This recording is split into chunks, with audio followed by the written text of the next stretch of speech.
We all feel anger, not the kind that makes you want to fight for justice, but the kind that makes you want to throw your phone across the room or scream at the slowpoke in front of you. But what if I told you that anger is like putting sugar in your gas tank? It might give you a short-term boost, but you're going to crash and burn. Sena was onto something when he said that anger is like ruin. It destroys everything it touches. Today, we'll talk about why anger is a sign of weakness, not strength, and how to calm down before you lose it. In this video, we'll talk about the anger myth and why we think it makes us strong when it hurts us. How anger is like cheap gas. It burns quickly but doesn't fill you up. How to read the warning signs before you go nuclear. Some easy, useful ways to cool off. How to deal with the reasons behind your anger so you can finally find peace. It's time to get back to normal and stop letting your anger run your life. Let's take a break. Number 1. You don't need to say anything. The Zen art of the mental shrug. Okay, everyone, let's talk about something new. Not having an opinion. Yes, you heard that right. In a world where everyone has an opinion on everything, we're going to look at the radical idea that it's okay to say, I don't know, I'm not sure, or even, I don't care. Opinion overload. Let's face it, we live in a world that's full of opinions. From 24-hour news cycles to endless social media feeds, we're constantly exposed to other people's thoughts, beliefs, and judgments. It's exhausting, overwhelming, and let's be honest, it can be pretty toxic. As Epicurus said, a man can never learn what he thinks he already knows. If we're always stuck on our opinions, we close ourselves off to new information. New points of view and the chance to change our minds. Being open-minded, curious, and willing to learn is what it means to embrace the freedom of not knowing. As the Zen master Shunryu Suzuki said in The Beginner's Mind, there are many possibilities but few answers. So how do we develop this beginner's mind and embrace the freedom of not knowing? 1. Question everything. Don't just take things at face value. Question the information you receive, the sources you rely on, and your own biases and assumptions. As the philosopher Socrates famously said, the unexamined life is not worth living. 2. Accept uncertainty. Life is full of uncertainty. We don't know what the future holds, and we can't control everything that happens to us. By accepting uncertainty, we can learn to let go of the need to control and find peace in the present moment. 3. Look for different points of view. Don't just hang out with people who agree with you. Look for different points of view. Talk to people with respect and be willing to change your mind. As the saying goes, the only way to understand someone is to put yourself in their place. 4. Work on being humble. Accept that you don't know everything. It's okay to say you're wrong. Learn from your mistakes and be open to changing your mind when new knowledge comes your way. Examples from real life. Let's look at how this idea is used in real life. During the political discussion, instead of getting angry with someone who has different political views, try to see things from their point of view. Talk to people. When people talk about things around the water cooler, don't add your own opinion. Just listen and observe. You don't have to have an opinion on everything. When people post on social media, before you post that mean comment or funny reply, ask yourself if it's really necessary and will it add anything to the conversation. If not, just scroll on down to the bottom line. It's not a sign of weakness or indecision to not have an opinion. It's a sign of intellectual humility, an open mind, and a desire to learn. When we accept the freedom of not knowing, we open ourselves up to new options. We gain new perspectives and a better understanding of the world around us. As the philosopher Bertrand Russell put it, The problem with the world is that fools and fanatics are always sure of themselves, while smarter people are always doubting themselves. Number 2. Getting angry is not good for you. Let's talk about anger, not the good kind that changes society or makes us stand up for what's right. We're talking about anger that simmers below the surface and leads to hasty choices, harmful words and actions we later feel bad about. We're talking about anger that's like bad gas for your car. It might get you going for a while, but it will eventually break down. The anger illusion. Anger often looks like strength. We think it gives us control and the upper hand, but it's really a sign of weakness.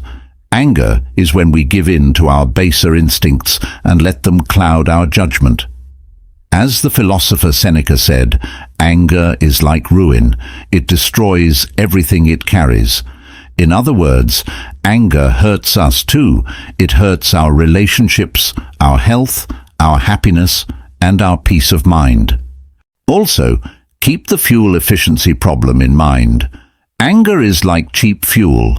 It burns quickly and hot, but it doesn't give us long-term power or energy. It only works for a short time and wears us out. Think about it this way. When you're mad, your body goes into fight or flight mode. Your blood pressure goes up when your heart rate goes up. Your stress levels go through the roof.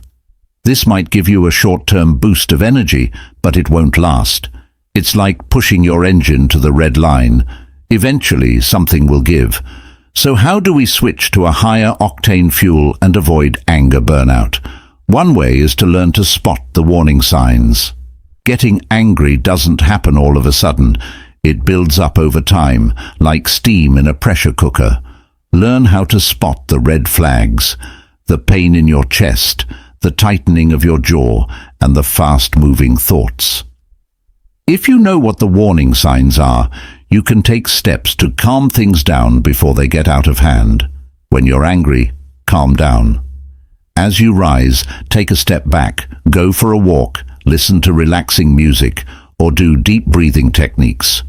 Wait until you're calmed down before you say or do something you'll blame yourself for. 3. Take care of the cause.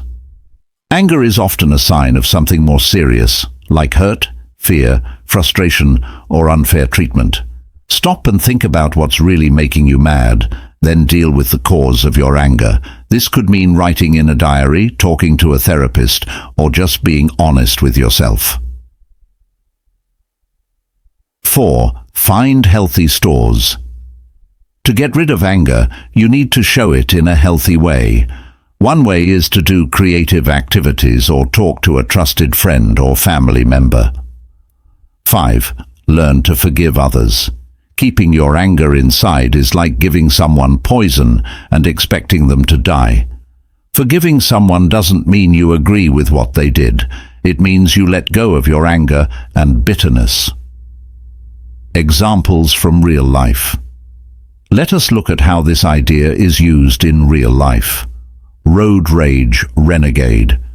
Instead of getting mad at the driver who cut you off, take a deep breath and let it go.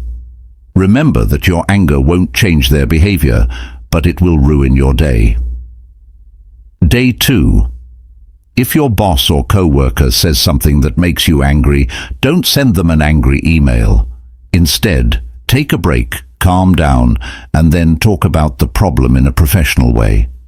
The family feud fighter should try to see things from the other person's point of view, instead of making things worse when they disagree with them, and should listen to what they have to say. Talk about how you feel and work together to solve the problem. In short, as you can see, anger is bad fuel. It may give you a short-term boost, but it will eventually lead to a breakdown. Taking care of the root cause while cooling down, you can let go of your anger and live a more peaceful, happy and fulfilling life by finding healthy ways to express it and forgiving others. As the Buddha said, holding on to anger is like grabbing a hot coal to throw it at someone else. You get burned. Number 3, hero or zero, your moral compass in a crazy world. Okay, let's talk about what it means to be a good person.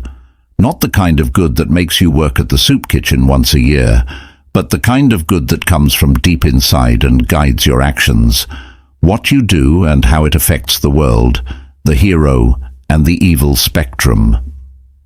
We all like to think of ourselves as heroes, but let's be honest, we all have a bit of Nero in us, that impulsive, self-centered me-first part of our personality that can lead us down some pretty dark paths. As the philosopher Plato said, good actions make us strong and inspire good actions in others. But what about bad actions? They weaken us and encourage bad actions in others. How do we find our way through this hero versus villain spectrum and make decisions that are in line with our highest values? You should know what your core ideals are. What kind of person do you want to be? What kind of effect do you want to have on the world? Think about these questions and write down your answers. This is your moral guide that will help you figure out what to do in tough situations. These 2 questions, your beliefs. We all have weak spots and biases. Even if we think we're doing what's best for others, what we do might be hurting them. Be ready to question what you think you know. Find different points of view and think about how your decisions might affect other people. 3. Improve empathy. Empathy is being able to understand and share someone else's feelings. It's the key to caring, kindness, and making moral choices. When we put ourselves in someone else's shoes, we're less likely to do things that hurt them. 4. Show moral strength. It's not always easy to do the right thing, especially when it's not popular or convenient. But moral courage means being willing to stand up for what you believe in, even when it's hard. As the philosopher Aristotle said, courage is the first human quality because it's your moral compass in a crazy world. Okay, let's talk about what it means to be a good person. Not the kind of good that makes you work at the soup kitchen once a year, but the kind of good that comes from deep inside and guides your actions. What you do and how it affects the world, the hero and the evil spectrum.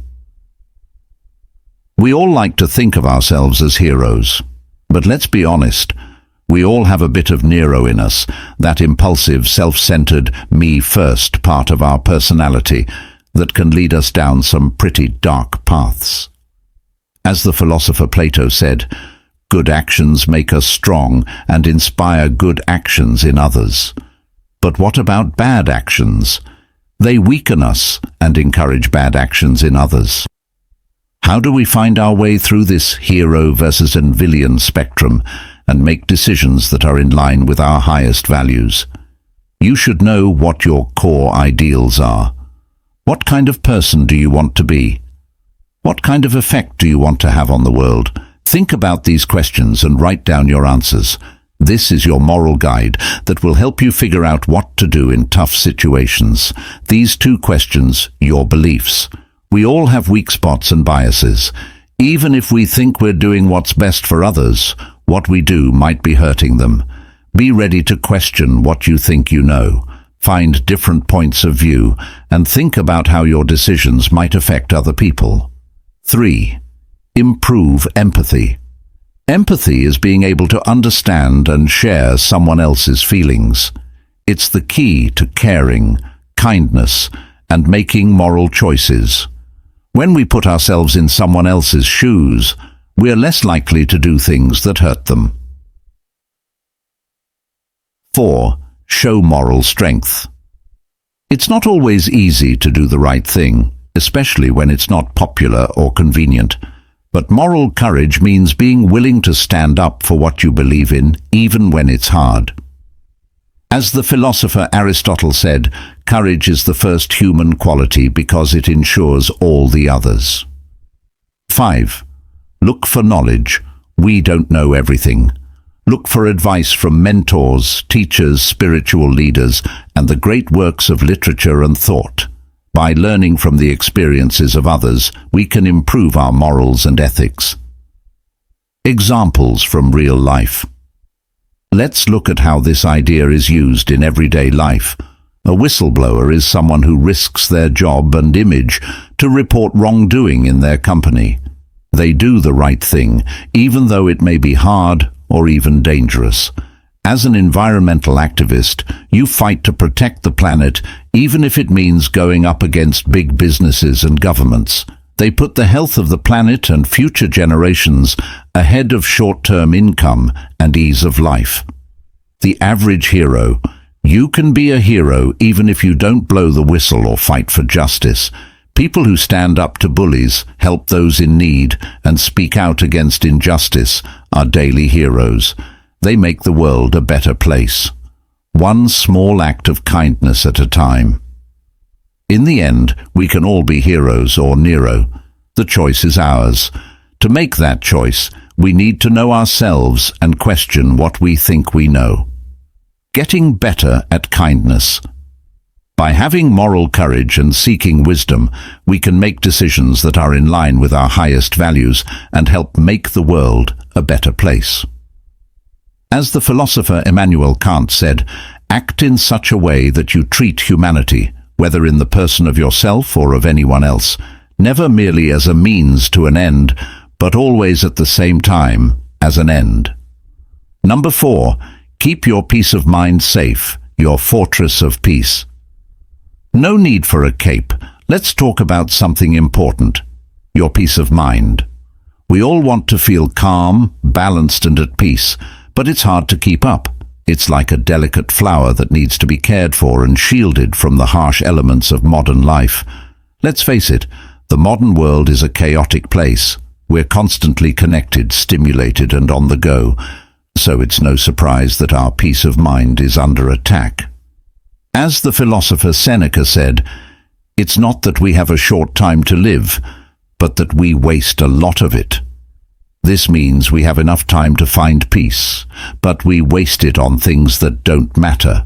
Stoic philosophers like Marcus Aurelius and Epicurus knew how important it was to keep one's peace of mind. They saw it as a fortress of solitude, a safe place away from the chaos of the world. As Marcus Aurelius put it, nowhere can man find a quieter or more untroubled retreat than in his own soul. So how do we build our own fortress of solitude and keep our peace of mind safe in the midst of chaos? One set of rules. Don't let other people change your schedule, your goals, or your values. It's said that you can't pour from an empty cup, so learn to say no to things that don't serve you and make room for things that do. 2. Practice mindfulness. Mindfulness is the practice of noticing the present moment without judging it. By practicing being mindful, we can become more aware of our feelings and thoughts, and we can learn to let go of the stresses and fears that keep us from being at peace. 3. Practice being thankful. Gratitude is the antidote to sadness. When we think about what we have, not what we don't have, we focus on the wealth that already exists in our lives. As the saying goes, what you appreciate, appreciates. 4. Spend time in nature. Nature has been shown to calm the mind and body. Take a walk in the park, go for a hike in the woods, or just sit outside and enjoy the sun. As the naturalist John Moo said, in every walk with nature, one receives far more than he seeks. 5. Disconnect from technology. Our phones, computers and tablets are always trying to get our attention. Take breaks from technology to recharge your batteries, reconnect with yourself, and find peace in the real world. Examples from real life. Let's look at how this idea is used in everyday life. The Digital Rehab Center. A digital detox vacation where people don't use any technology for a few days or weeks can help a lot of people get their peace of mind back. The practice of meditation in the morning. Beginning your day with a few minutes of meditation can help you feel calm and set a good mood for the day. The nature therapy walk. A lot of therapists and counselors say that spending time in nature can help with stress, anxiety, and sadness. In short, setting limits for your mental, emotional, and physical health is not a luxury. It's a must if you want to protect your peace of mind. Developing thanks by practicing mindfulness. You can make your own fortress of solitude by disconnecting from technology and connecting with nature. This will protect you from the chaos of the world and help you live a more peaceful, joyful, and fulfilling life. As the philosopher Epictetus said, freedom is the only worthy goal in life. Number 5. Good times can turn into punishments. The bad side of the dopamine rush. Let's talk about pleasure, not the kind that comes from a good book or a hug. We're talking about the intense, addicting kind of pleasure that can quickly turn into a prison. We're talking about the dopamine hits that make us want more, giving up our long-term health for short-term pleasure. Makes the joy trap jump. Pleasure is a strong drive that makes us eat, drink, have sex, and look for new experiences. But pleasure can also be a trap. If we focus too much on following pleasure, we can lose sight of what's important and become hooked on the dopamine it releases. If we rush our health, relationships, and values in search of short-lived highs, as the philosopher Epicurus said, not what we have, but what we enjoy constitutes our abundance. But he also warned of the dangers of overindulgence, saying that nothing is enough for the man to whom enough is too little. The hedonic treadmill. The hedonic treadmill is a psychological term for how quickly we get used to new levels of pleasure. When we experience something pleasurable, our brains release dopamine, a neurotransmitter linked to motivation and reward. But the more we experience that pleasure, the less dopamine our brains release, and the less pleasure we feel. This makes us look for even more intense or new experiences to try to get that initial high. As a result, we end up chasing a moving target, always looking for more pleasure, but never really finding lasting satisfaction. The cost of pleasure. Some things that give you pleasure can cost you a lot. If you drink too much, smoke, or do other bad things, you could become addicted and have health problems. It can ruin our finances and relationships, and it can also make us feel empty and unhappy when we realize that the short-lived highs we seek are not enough to fill the void inside us. As the philosopher Socrates said, the unexamined life is not worth living, and we could say the same thing about the unexamined pleasure is not worth pursuing. So how do we escape the pleasure trap and find a more lasting way to be happy? 1. Indulgence with care. Enjoy yourself, but be aware of it. Enjoy the experience. Enjoy the present time and pay attention to your senses. Don't let joy turn into a mindless habit or an uncontrollable need. 2. Spread out your joys. Don't depend on one thing to make you happy. Try out different things to do. Find activities and hobbies that make you happy. This will help you stay off the hedonic grind and be happier for longer. 3. Make meaningful tasks your top priority. Don't just chase after short-lived pleasures. Instead, focus on things that give you a feeling of purpose, fulfillment, and meaning. This could mean doing things like spending time with loved ones, following your dreams, or helping others in your neighborhood. 4. Work out thank you. Take time every day to be thankful for the good things in your life. Being thankful can help you stop focusing on what you don't have and start focusing on what you do have plenty of. 5. Get help if you need it. If you're having trouble with addiction or compulsive habits, don't be afraid to get help from a therapist, counselor, or support group. Examples from real life. Let's look at how this idea is used in real life. The person who is addicted to food learns to enjoy each bite, pay attention to their body's sign of hunger and fullness, and choose foods that are good for them. Soul the social media addict instead of just looking through social media, no matter what. The social media addict limits their time in front of the screen, unfollows accounts that make them feel bad, and does more important things. At work, the workaholic learns to put their health, relationships, and personal well-being first, instead of working long hours to get a raise or a bigger paycheck. In the end, pleasure is a gift, but it can also be a curse. To avoid this, practice mindful indulgence by balancing your pleasures and putting important activities first. By being thankful and asking for help when you need it, you can escape the pleasure trap and build a life full of joy, meaning, and fulfillment. As the philosopher Aristotle said, happiness depends upon ourselves. Number 6. Think before you act. You can avoid doing stupid things by following this guide. Now, let's talk about impulse control. No, we're not talking about not eating that extra pizza, though that's also a useful skill. We're talking about being able to stop, think, and make choices instead of reacting without thinking every time something happens. We're talking about the difference between being a hothead and a cool cucumber, between making snap decisions and careful ones. The impulsive brain. Our brains are wired for survival, not always for making smart choices.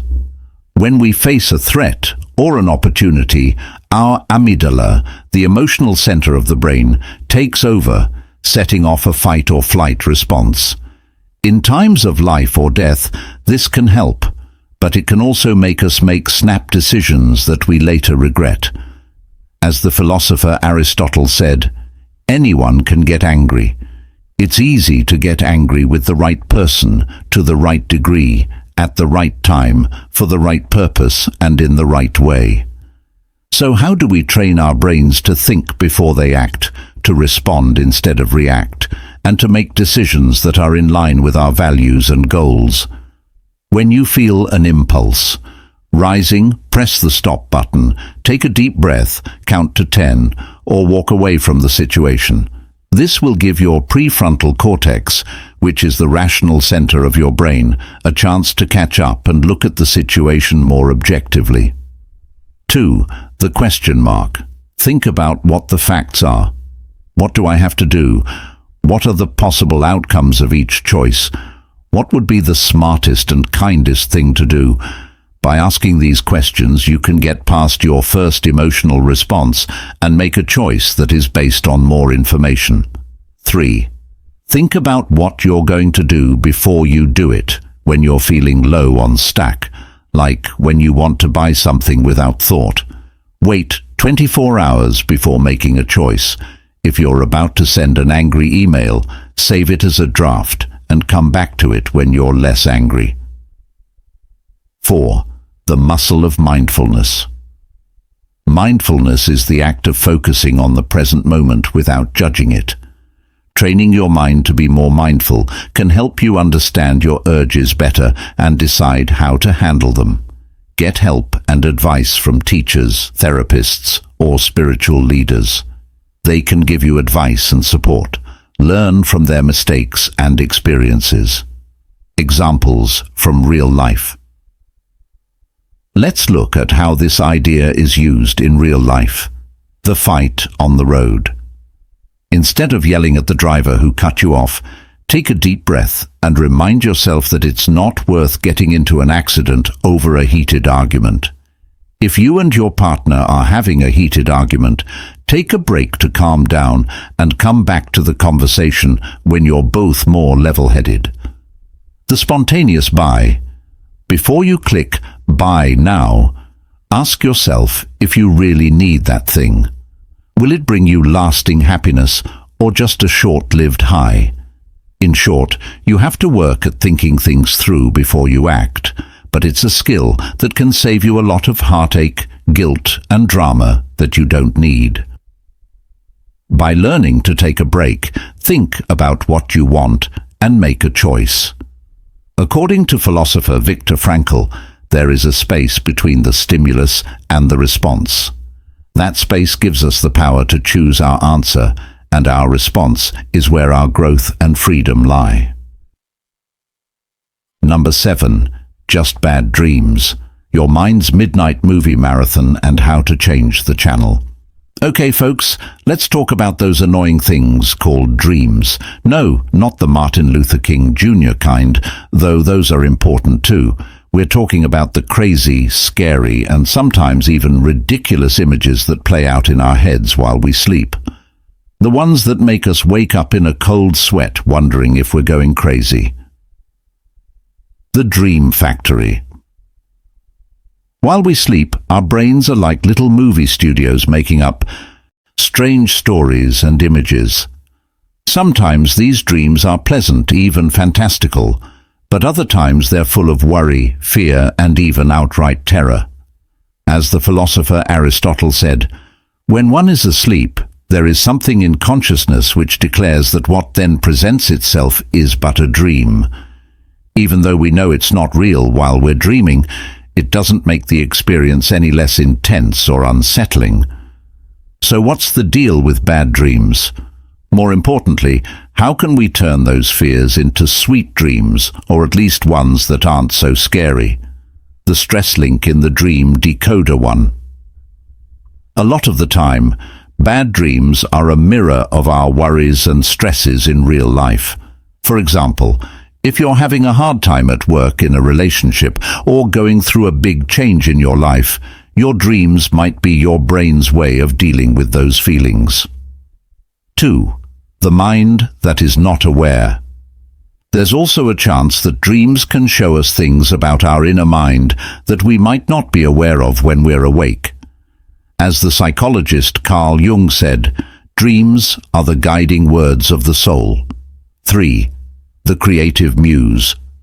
Bad dreams can sometimes give us creative ideas, new ways of looking at things, and even ways to solve problems. As the artist Salvador Dali said, "Give me 2 hours a day of activity and I'll take the other 22 in dreams." Taking charge of your dreams. 1. Keep a dream book next to your bed and write down your dreams as soon as you wake up. This can help you find patterns, themes, and symbols that may have something to do with your real life. When you wake up from a bad dream, remind yourself that it was only a dream and that it doesn't affect you in any way. As the Stoic philosopher Epictetus said, "It's not what happens to you that counts, but how you react to it." 3. The change. As the saying goes, every cloud has a silver lining. Try to see your bad dreams in a more positive light. Can you find any secret meanings or insights? Could you turn your nightmare into a creative project? 4. Do something relaxing before bed, like reading, taking a warm bath, or listening to soothing music. This can help you calm down and get ready for a better night's sleep. Examples from real life. Let's look at how this idea is used in real life. The kid who was stressed out. If a student is worried about an upcoming test, they might have bad dreams about failing or not being ready. If they realize that their worry is linked to their dreams, they can take steps to deal with their anxiety and sleep better. The widow who was sad. A widow who is grieving the death of her husband might dream about him. These dreams can help her deal with her grief, connect with her husband again, and find peace. A creative writer who is having trouble writing might have a strange dream that gives them an idea for a new story. By using the dream as a source of motivation, they can get past their creative block and make a masterpiece. In the end, dreams are a strange and interesting part of being human. Bad dreams can be scary, but you don't have to let them control you. We can turn our nightmares into forms of insight, creativity, and even healing if we understand what they mean, change how we see things, and take steps to improve our sleep. As the poet Langston Hughes said, "Hold on to your dreams, for if dreams die, life is a broken-winged bird that cannot fly." Number 8. Don't hold things back more than they need to be. Let's have a heart-to-heart about overcomplicating things. We're not just talking about things like putting together IKEA furniture or figuring out your cable bill, though those can be really confusing. We're talking about the way we tend to make our lives harder than they need to be, to make problems where none exist, and to turn molehills into mountains. We all have a little drama llama inside us, that part of us that loves to overthink, blow things out of proportion, and make things more difficult than they need to be. It's the voice in our heads that says, what if this goes wrong? What if that doesn't work out? What if I'm not good enough? As the philosopher Marcus Aurelius said, our life is what our thoughts make it.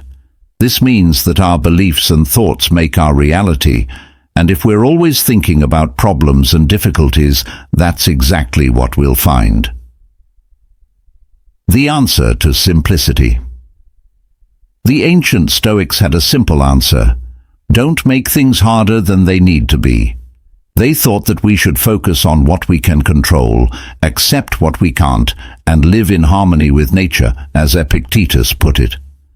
The most important thing in life is to separate things so that I can tell myself which ones are outside of my control and which ones are related to the choices I make.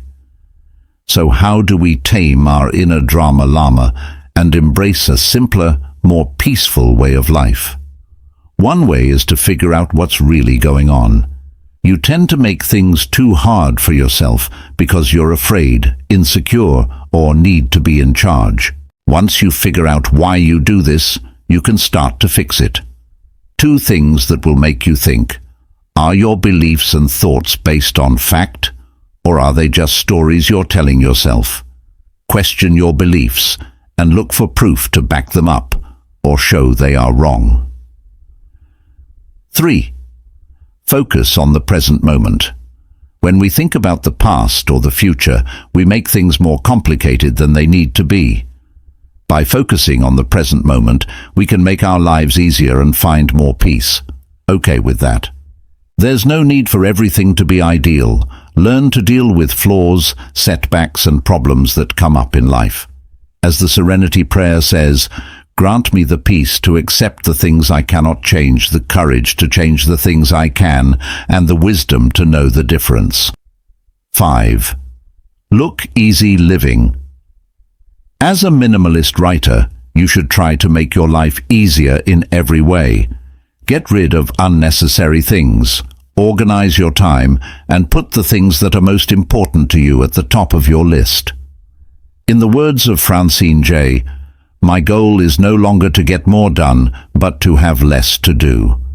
Let's look at how this idea is used in real life. The overthinker learns to trust their gut, make a choice, and move on. The perfectionist learns to stop trying to be perfect and just be themselves. To perfection, the perfectionist learns to accept flaws and enjoy growth instead of perfection. People who are chronic worriers learn to focus on the present and change the things they can control instead of thinking about the things they can't change. If you don't want to make your life harder than it needs to be, figure out why you're making things too confusing. A tendency, putting your ideas to the test, being aware of the present moment. As the philosopher Lao said, simplicity, patience, and compassion are your greatest treasures. If you practice acceptance and seek simplicity, you can make your life more peaceful, joyful, and rewarding. Number 9. The enemy of happiness. No, it's not what you think, and it's probably right in front of you. Let's talk about happiness, really. Happiness, not the I'm living my best life kind of happiness that you see on Instagram, the kind that makes life worth living. And while we're at it, let's talk about the enemy of happiness, that sneaky little sabur that's waiting to steal your joy. The joy. Our desire to be happy is like a dream in the desert. We chase it like a lost sheep. Even if you have the perfect body, the perfect relationship, and the perfect life, happiness isn't a place you get to. It's a state of mind. and it's not outside events that get in the way of your happiness. Seneca, a philosopher, said that we are more often scared than hurt, and that we suffer more in our minds than in real life. In other words, our thoughts, beliefs, and hopes cause our own pain. The joy thief. What's the worst thing that can happen to happiness? It's not a fail, not being turned down. It's not even a tragedy. Compare it to we compare ourselves to others, to our idealized versions of ourselves, and to the highlight reels we see on social media. We focus on what we don't have, what we haven't accomplished, and what we're not good enough at. In doing so, we rob ourselves of the joy and contentment that are right here, right now. As Theodore Roosevelt said, comparison is the thief of joy. 1. Be thankful for what you have instead of what you don't have. Every day, take time to appreciate your health, family, friends, skills, and experiences. As the saying goes, what you appreciate grows. 2. Be mindful and present in the present moment. Pay attention to your body, your senses, and what you're feeling inside. It's less likely that you'll fall into the comparison trap when you're fully present. 3. Kindness to yourself. Do not punish yourself for your flaws or mistakes. Instead, be kind and patient to yourself. Remember that you are human and that everyone makes mistakes. As the Buddha said, you deserve love and respect just as much as everyone else. Pay attention to your own path. Everybody has a unique road, so don't compare your first chapter to someone else's 20th. It is said that the only person you should try to be better than is yourself yesterday. So focus on your own journey, your own goals, and your own growth. Examples from real life. Let's look at how this idea is used in real life with the social media scroller. Social media addicts. Take a break from Instagram and think about your own life. What are you thankful for? What are you proud of? What are you working toward? Career climber. Instead of constantly comparing yourself to your coworkers and feeling like you're not moving up fast enough, think about your own career goals and what you need to do to reach them. Celebrate your wins, no matter how small they may seem. If you're a perfectionist, you should beat yourself up for not being perfect. Kindness to yourself. Accept your flaws and mistakes as part of what makes you human. Focus on your growth and strengths instead of your flaws. In short, comparison takes away our joy and makes us unhappy. Being thankful can help us feel better about ourselves and give us peace of mind. By practicing mindfulness, self-compassion, and focusing on our own journey, we can escape the trap of comparison and live a happier, more fulfilling life. As the philosopher Ralph Waldo Emerson said, to be yourself in a world that is always trying to make you something else is the greatest accomplishment. Number 10. Prepare for the storm. Your mental armor against the storms of life. Okay, everyone, let's talk about storms. Not the kind with thunder and lightning, though those can be pretty bad. We're talking about the storms of life, the setbacks and problems. Those sudden turns of events that can throw us off and make us feel lost and confused, the illusion of calm seas. We all want life to be easy, without problems, pain or doubt, but in reality, it's more like a rough ocean than a calm lake. There will always be storms, big and small, and if we're not ready, they can flip our boats over and leave us adrift. As the Stoic philosopher Seneca said, fate leads the willing and drags the unwilling. Going along. The reluctant means that we can either face the problems that life brings us or fight them and deal with the results. The tough guy's survival kit Stoics like Marcus Aurelius and Epictetus were experts at getting through life's storms. They came up with a philosophy that stressed preparation, resilience, and acceptance. They knew that we can't change the weather, but we can change how we prepare for it and how we react to it. So how can we weatherproof our lives and get ready for the storms that will inevitably come our way?